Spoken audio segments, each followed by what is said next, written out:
झारखंड में पहले चरण की 43 सीटों पर मतदान जारी। 683 उम्मीदवारों की किस्मत का हो रहा है फैसला। चंपई सोरेन समेत कई दिग्गजों की साख दांव पर है। मतदान के लिए 15,344 मतदान केंद्र बनाए गए। सुरक्षा के कड़े इंतजाम है। झारखंड के राज्यपाल संतोष गंगवार ने विधानसभा चुनाव के लिए रांची में किया मतदान। लोगों से वोट डालने की अपील की। झारखंड की जमशेदपुर पश्चिम विधानसभा सीट से जेडीयू के उम्मीदवार सरयू राय ने डाला वोट। लोगों से भी बड़ी संख्या में मतदान की अपील की। राजस्थान, मध्य प्रदेश, बिहार, छत्तीसगढ़, असम और पश्चिम बंगाल समेत केरल में उपचुनाव के लिए वोटिंग जारी। कुल 31 सीटों पर मतदान चल रहा है। केरल में वायनाड लोकसभा सीट पर प्रियंका गांधी की किस्मत दांव पर। राजस्थान की 7 सीटों पर होने वाले उपचुनाव में कुल 69 प्रत्याशी मैदान में है। बिहार में उपचुनाव बना सेमीफाइनल। बिहार की 4 विधानसभा सीटों के लिए उपचुनाव के लिए वोटिंग जारी है।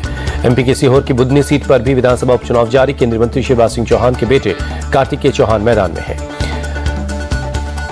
छत्तीसगढ़ में बीजेपी की प्रतिष्ठा दांव पर है। रायपुर दक्षिण सीट पर चल रहा है मतदान। पश्चिम बंगाल की 6 विधानसभा सीटों पर उपचुनाव के लिए मतदान। सीताई, मदारीहाट, नईहाटी, हरोआ, मेदिनीपुर और तालडांगरा सीट पर बीजेपी और टीएमसी के बीच सीधा मुकाबला। असम की 5 विधानसभा सीटों पर उपचुनाव के लिए वोटिंग। बीजेपी और उसके सहयोगी दलों की साख दांव पर है। कर्नाटक की 3 विधानसभा सीटों पर हो रहे हैं उपचुनाव। शिग्गांव, संदूर और चन्नापटना सीट के लिए मतदान जारी। लातूर में केंद्रीय मंत्री नितिन गडकरी के हेलीकॉप्टर की जांच हुई। इलेक्शन कमीशन ने पूरी चेकिंग करवाई। उद्धव के हेलीकॉप्टर की जांच के बाद एक तरफा कार्रवाई का लग रहा था आरोप। उद्धव ठाकरे के हेलीकॉप्टर की तलाशी हुई। उद्धव ठाकरे बोले बार बार तलाशी लिया जाना गलत है। उद्धव ठाकरे का बैग चेक होने के मामले में बोले बीजेपी नेता किरीट सोमैया, वो क्या खुद को शहंशाह समझते हैं। महाराष्ट्र में पीएम मोदी का धुआंधार प्रचार। सोलापुर में विरोधियों पर बरसे। कहा सबको पता है अघाड़ी में कैसे भगदड़ मची है। सीएम पद के लिए खींचतान हो रही है। बटे तो आपका आरक्षण छीन लेगी कांग्रेस। पीएम मोदी बोले ये जातीय आधार पर लोगों को बांट रहे हैं। पीएम मोदी बोले अघाड़ी ने विकास में ब्रेक लगाने की पीएचडी की। जो पाकिस्तान चाहता है वो कांग्रेस करती है। सीएम योगी का मल्लिकार्जुन खड़गे को जवाब। कहा मैं एक योगी, मेरे लिए देश पहले, लेकिन कांग्रेस के लिए तुष्टीकरण। धारा 370 को लेकर योगी ने कांग्रेस को घेरा। कहा 370 हटने से 2 ही लोगों को परेशानी हुई, एक पाकिस्तान, दूसरे उसके हमदर्द। महाराष्ट्र में सीएम योगी ने दोहराया बटेंगे तो कटेंगे का नारा। कहा हिंदू इसलिए कट रहे हैं क्योंकि बटे थे, इसलिए कहता हूं बटिए मत, एक रहिए। महाराष्ट्र के घाटकोपर पूर्व में अमित शाह की रैली। कहा महाविकास अघाड़ी का सूपड़ा साफ होने जा रहा है। मोदी योगी के नारों से नाराज कांग्रेस नेता अशोक गहलोत। कहा ये देश को विभाजित करने की कोशिश कर रहे हैं। बीजेपी कब तक धर्म के नाम पर वोट मांगती रहेगी, कांग्रेस नेता सचिन पायलट का तंज। महाराष्ट्र की गोंदिया में राहुल गांधी की रैली। कहा जो पैसा पीएम अरबपतियों को दे रहे हैं वो पैसा हम किसानों, मजदूरों और गरीबों को देंगे। राहुल गांधी का बीजेपी आरएसएस पर आरोप। संविधान खत्म करने के लिए 24 घंटे काम किया जा रहा है। बीजेपी का कांग्रेस और इंडिया गठबंधन पर आरोप। रविशंकर प्रसाद बोले कांग्रेस और उसके साथी तुष्टीकरण में लगे हैं।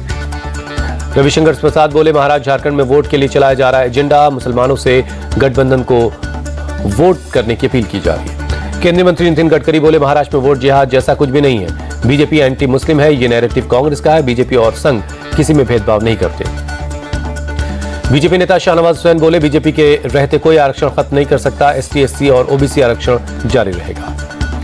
मुंबई में हरियाणा सीएम ने बीजेपी के लिए मांगा वोट। कहा कांग्रेस टूल किट की तरह झूठ फैलाती है, अब इनका झूठ नहीं बिकने वाला। बुल्ढाना में कांग्रेस नेता भूपेश बघेल का अटैक। कहा बीजेपी ने महाराष्ट्र में शिवसेना और एनसीपी को तोड़ा, जनता इस बात को पसंद नहीं करती है। प्रयागराज में दूसरी रात भी लोक सेवा आयोग के सामने डटे रहे छात्र। मोमबत्ती जलाकर प्रदर्शन किया। 1 डे 1 एग्जाम की मांग कर रहे हैं छात्र। यूपीपीएससी के खिलाफ छात्रों के प्रदर्शन पर बोले कांग्रेस प्रदेश अध्यक्ष अजय राय, सरकार नाकाम है, ये बच्चों का भविष्य खराब कर रहे हैं।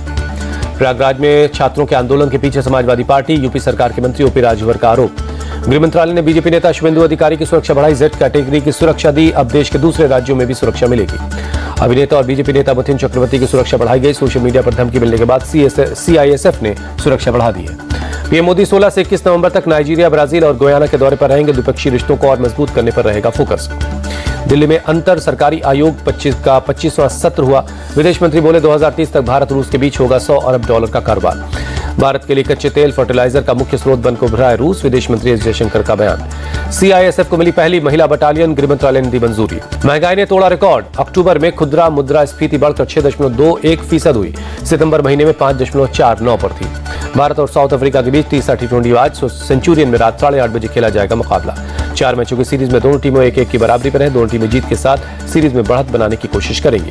बॉर्डर गावस्कर ट्रॉफी के पहले मैच में रोहित शर्मा की जगह ओपनिंग करने वाले 3 दावेदार केएल राहुल, शुभमन गिल और अभिमन्यु ईश्वरन कर सकते हैं ओपनिंग।